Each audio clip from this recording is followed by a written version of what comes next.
চলুন আজ আপনাদেরকে ইরানের এক প্রাচীন রাজার গল্প বলি। এমন এক রাজার গল্প যার কাছে তার ধন সম্পত্তি ছিল সবকিছু, কিন্তু অবিশ্বাস্য হলেও সত্যি তার এই ভালোবাসায় শেষে তার মৃত্যুর কারণ হয়ে দাঁড়ায়। কিভাবে একজন মানুষের সবচেয়ে প্রিয় জিনিসটাই তার কবর হয়ে যেতে পারে ভাবা যায়। আজকের গল্পটা কিন্তু ঠিক এমনই এক মর্মান্তিক পরিহাসের, যা আমাদের সবাইকে গভীরভাবে ভাবাবে। তো গল্পটা শুরু হচ্ছে ইরানের এক রাজাকে দিয়ে, আর তার সেই বিশাল কোষাগার, যেটা কিনা মণি মুক্তা হীরা জহরতে একেবারে ঠাসা ছিল। রাজা তার এই বিপুল সম্পদের জন্য যে কী পরিমাণ গর্বিত ছিলেন তা বলে বোঝানো যাবে না। গল্পে দুটো চরিত্র খুব গুরুত্বপূর্ণ। একদিকে রাজা, যার সম্পদের প্রতি ছিল এক কথায় তীব্র মোহ, হীরা জহরতের মধ্যেই তিনি যেন শান্তি খুঁজে পেতেন। আর অন্যদিকে ছিলেন তার প্রধানমন্ত্রী, একজন অত্যন্ত বিশ্বস্ত জ্ঞানী মানুষ আর রাজার সবচেয়ে কাছের বন্ধুও বটে। রাজার প্রায় সব সিদ্ধান্তেই তার পরামর্শ থাকত। আর সেই কোষাগারের নিরাপত্তা ব্যবস্থা, সে ছিল দেখার মতো। এতটাই কড়া যে এর চাবি ছিল মাত্র দুটো।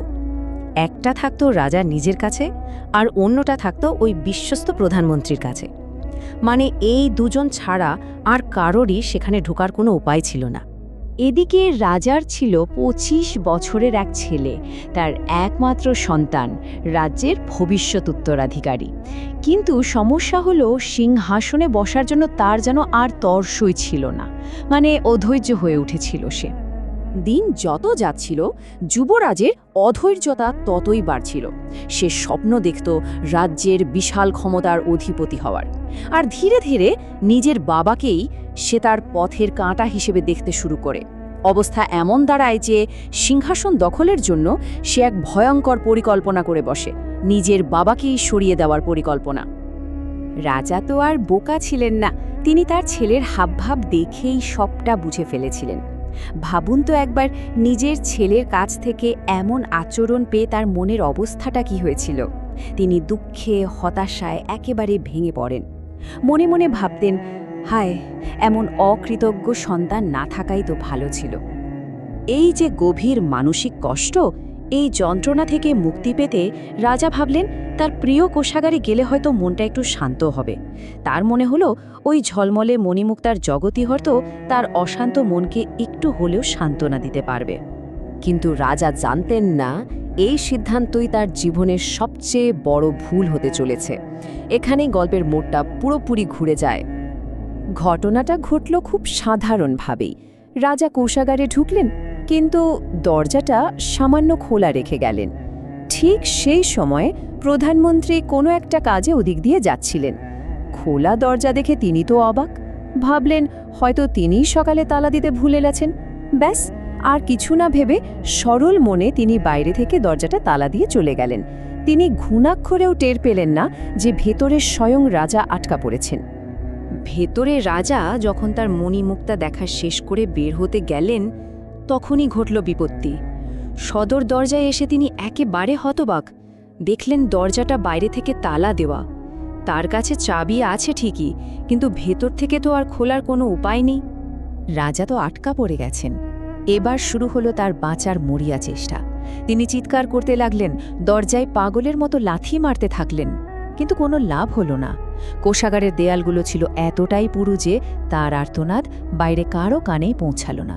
ভাবুন, যে দুর্ভেদ্য নিরাপত্তা তিনি বানিয়েছিলেন নিজের সম্পদ রক্ষার জন্য, সেটাই তার জীবন্ত কবর হয়ে দাঁড়াল। ওদিকে রাজপ্রাসাদে তো তুলকালাম কাণ্ড। রাজা কোথায় গেলেন কেউ জানে না। রাজ্য জুড়ে তাকে খোঁজার জন্য রীতিমতো চিরুনি তল্লাশি শুরু হয়ে গেল। প্রথম দিন সবাই রাজার অনুপস্থিতি খেয়াল করল। এক সপ্তাহ কেটে যাওয়ার পর শুরু হলো পুরো দমে তদন্ত।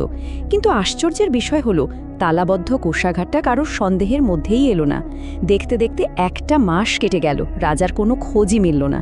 শেষ পর্যন্ত মন্ত্রীরা মিলে যুবরাজকেই রাজ্যের ভারপ্রাপ্ত শাসক হিসেবে নিয়োগ দিলেন। তো সিংহাসনের দায়িত্ব নেবার কিছুদিন পর নতুন রাজা, মানে সেই যুবরাজ, প্রধানমন্ত্রীকে ডেকে বললেন যে তিনি কোষাগারটা একবার দেখতে চান। প্রধানমন্ত্রীর কাছে তো চাবি ছিলই, তিনি তার চাবি দিয়ে যেই না দরজাটা খুললেন, সাথে সাথে এক ভয়ঙ্কর দৃশ্য। দরজার ঠিক পাশেই পড়ে আছে রাজার পচে গলে যাওয়া মৃতদেহ। তবে রাজা কিন্তু মৃত্যুর আগে মানবজাতির জন্য একটা নাড়িয়ে দেওয়ার মতো বার্তা রেখে গিয়েছিলেন। তিনি তার নিজের পোশাকে নিজের রক্ত দিয়ে লিখে গিয়েছিলেন, মণি মুক্তা হীরা জহরতার ধন সম্পদের ভালোবাসাই আমার মৃত্যুর কারণ। এমন ভালোবাসা যেন আর কারণ না হয়। ধারণা করা হয় হয়তো বেরোনোর জন্য দরজায় ধাক্কাধাক্কি করতে গিয়ে তার নাক ফেটে রক্ত বের হয়েছিল, আর সেই রক্ত দিয়েই তিনি শেষ সতর্ক বার্তাটা লিখে যান। এই করুণ গল্পটা শুনলে পবিত্র কোরআনের একটা আয়াতের কথা মনে পড়ে যায়, যেখানে বলা হয়েছে, তোমরা কি আখেরাত বাদ দিয়ে দুনিয়ার জীবন নিয়ে সন্তুষ্ট আছো? মনে রাখো, আখেরাতের তুলনায় দুনিয়ার জীবন নেহায়তে তুচ্ছ। এই গল্পটা যেন ঠিক সেই কথাটাই আমাদের চোখে আঙুল দিয়ে দেখিয়ে দেয়। তো রাজার এই মর্মান্তিক পরিণতি আমাদের সবার জন্য একটা গভীর প্রশ্ন রেখে যায়।